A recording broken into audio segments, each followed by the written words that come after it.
Introduction: The Stillness Within the Storm. There is a profound and terrifying stillness that can only be found at the very heart of a violent tempest. It is not the fragile, trembling silence of a coward hiding from the wind, but the absolute indifference of a stone peak that remains completely unmoved while the gale howls and the earth shatters around it.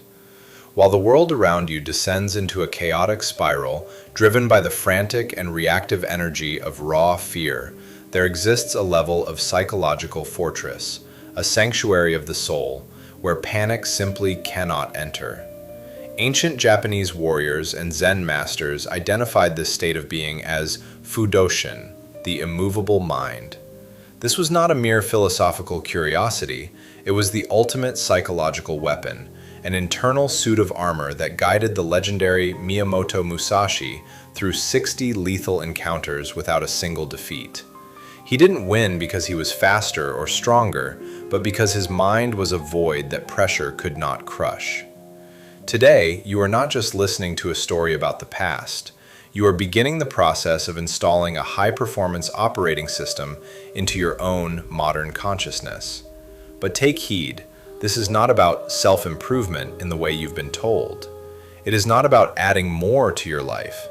Instead, it is about the brutal, surgical removal of the insecure and fragile self you have been carrying for years.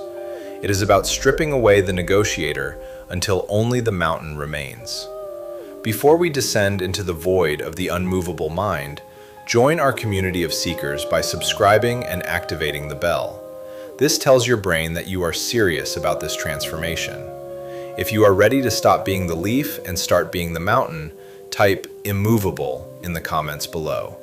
Let us begin the execution of your weakness. Chapter 1: The Anatomy of the Fragile Mind. Imagine for a moment that your consciousness is a crystal clear, vast lake. On a peaceful day, the water is perfectly still, reflecting the sky above like a mirror. But the moment an unexpected event occurs, a sharp email from your boss, a missed deadline, or a subtle insult from a stranger, it is as if a jagged, heavy boulder has been hurled into the center of that lake. The water erupts, the surface ripples violently, and the sediment from the bottom rises to cloud your vision. For hours or even days, you can no longer see the truth. This is the baseline state of the average human mind, a state of constant, exhausting reactivity. You are not the master of your internal world. You are a victim of your environment. You have allowed every external shift, no matter how small, to dictate your internal temperature.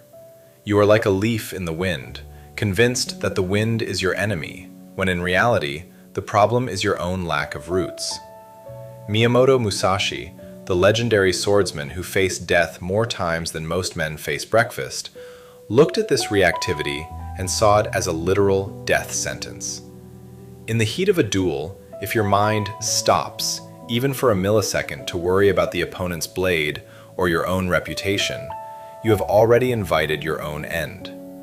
Musashi taught that the mind must be like water, flowing, never sticking, and never being permanently disturbed by the vessel it is poured into. The reason you feel crushed by stress today is not because your life is uniquely difficult, but because your mind is sticky. You attach your very identity to outcomes you cannot control. You enter a cycle of mental negotiation. What if I fail? Or, why is this happening to me? This internal war burns your vital energy before the actual work even begins. Fudōshin is the realization that the mountain does not negotiate with the storm. It simply stands, and it remains. Chapter 2: The Legend of the Unmovable Mind. To truly grasp the essence of Fudōshin, we must observe the intersection where the path of the warrior meets the path of the monk. The samurai eventually realized that supreme technical skill with a blade was only half of the equation. The other half was the mastery of the void. Takuan Soho, a legendary Zen master, spoke of the unfettered mind, a state where the spirit is not captured by anything. He described Fudōshin not as being frozen or rigid, but as being so incredibly fluid that no external force can gain a foothold against you. Think of a swinging temple door. If the hinges are rusted and stuck, the door is fragile. One heavy strike will shatter it. But if the hinges are perfectly oiled and the door swings freely, it can absorb the most violent impact and return to its center in a fraction of a second. Fudōshin is the perfectly oiled hinge of your soul. It is the godlike ability to be hit by the tragedies of life and return to a state of zero, total peace, before the next breath is even taken. Miyamoto Musashi practiced this philosophy in his final work, the Dokodo, or the Way of Walking Alone.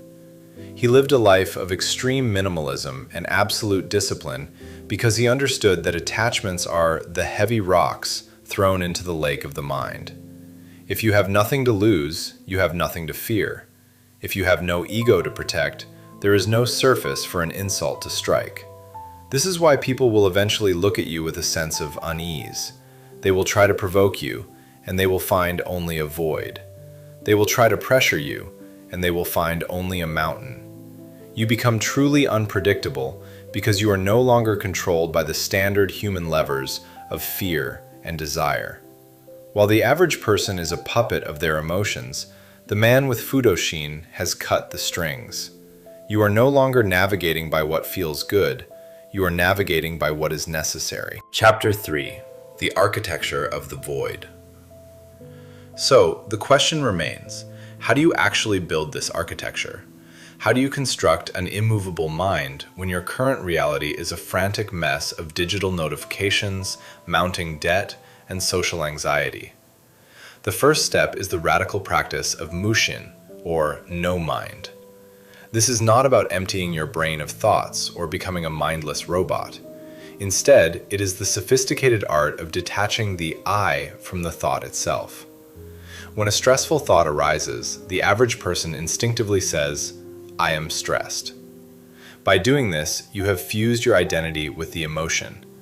But the person practicing Fudōshin observes, there is a feeling of stress present. Do you see the profound difference? The first person has become the storm itself. The second person is the mountain, simply observing the storm as it passes. You must become the detached witness of your own biological and chemical reactions. When your heart rate increases and your palms sweat under heavy pressure, your primitive brain interprets this as a desperate signal to panic. Fudōshin is the manual override for this ancient hardware. You acknowledge the physical sensation without giving it a narrative or a label. You look at the stress as a chemical event in the body, nothing more, nothing less. You don't judge it, you don't fight it. You simply let it exist while you continue to execute the mission at hand. This is what modern neuroscientists call top-down regulation, using the advanced prefrontal cortex to quiet the reactive amygdala. The samurai achieved this through disciplined breath and rigid posture. They discovered a fundamental truth. If the physical body remains immovable, the mind eventually has no choice but to follow. By standing still in the center of chaos, you force the universe to revolve around you, rather than being swept away by it. Chapter 4. The Rule of Pre-Resolution. The greatest killer of Fudōshin is the unexpected. When something occurs that you did not plan for, your mind instinctively stops. It freezes to process the new data, to evaluate the threat, and to negotiate a reaction. In that microsecond of freezing, you are vulnerable. You have lost your fluidity. The secret of the Zen monasteries, which have operated for over 8 centuries without a single day of gap, is the pre-resolved response. You must sit down in the silence and map out your own battlefield of life. What are the specific triggers that currently shatter your peace? Is it a financial crisis? A betrayal? A sudden failure? For every one of these potential shadows, you must architect a pre-decided response. If X happens, I do Y. There's no meeting, no discussion, and no hesitation in the moment of chaos. Miyamoto Musashi did not decide his movements when the opponent's steel was already mid-air. He had already lived that moment 1,000 times in his mind before the duel ever began. When you pre-resolve your actions, you effectively remove the need for willpower in the moment of crisis. You are no longer deciding to stay calm. You are simply executing a pre-existing program. This creates a terrifying level of consistency that leaves others in awe. People will witness you handling a catastrophe that would break a normal person, yet you will move through it with the same steady pulse you have while drinking tea.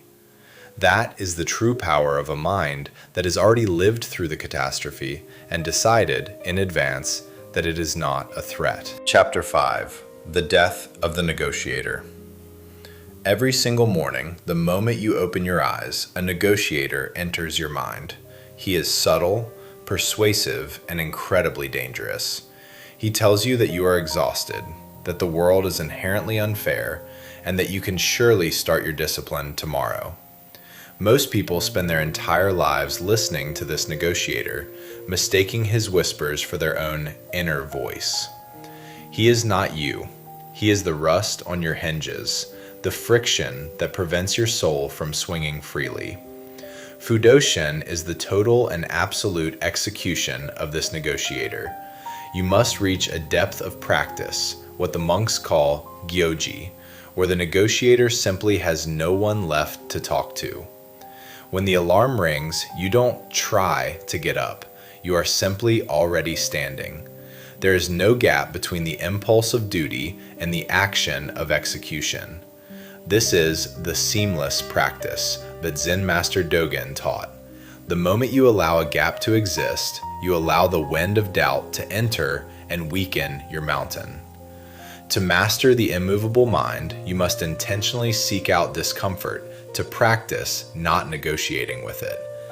Take a freezing shower, not for the physical health benefits, but to witness your mind scream and stay in anyway. Go for a run in the pouring rain, specifically because it is raining. You are training the immovable muscle, teaching your brain that its complaints have zero impact on your physical reality. Once your brain realizes it can no longer negotiate with you, it will eventually stop trying. That is when the true, unbreakable silence begins. Chapter 6. The Transformation into the Mountain.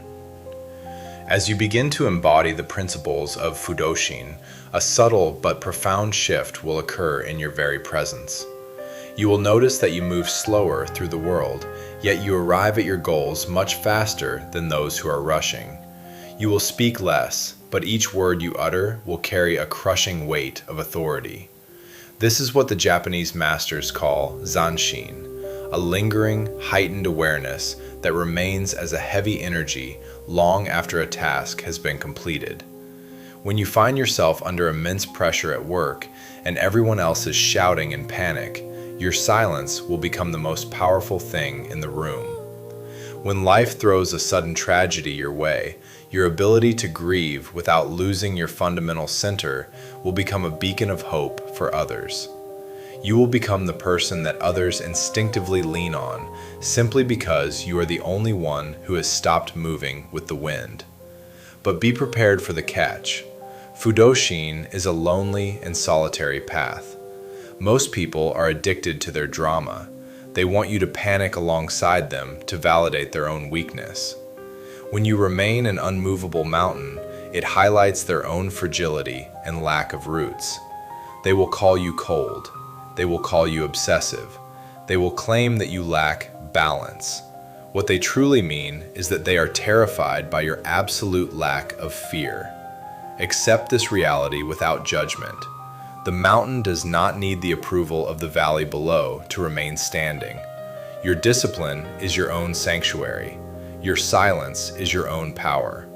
You have moved beyond the need for external validation, finding all the strength you need within the void of your own unmovable mind. Chapter 7.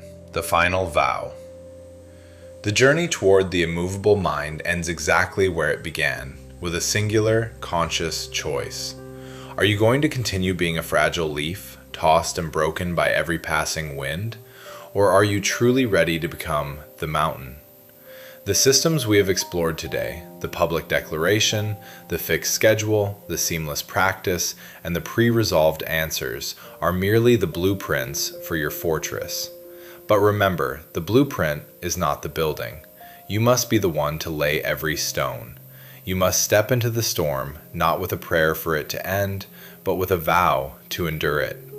You must invite the pressure to test your foundations. Every time you feel that familiar tightening in your chest, that desperate urge to check your phone, or that weak impulse to make an excuse, understand that this is your training ground. This is the moment of the duel.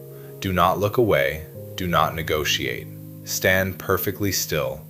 Observe the lake of your mind until the ripples fade into nothingness. You are the mountain.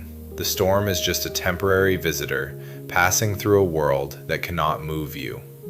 Fudōshin is not something you get after 100 days. It is something you are the moment you finally stop trying to be everything else. If you have watched this far, you are no longer the person who started this video. The transformation has already taken root in your soul. Go out and be the silence that others fear. Thank you for your attention. I will see you in the next void.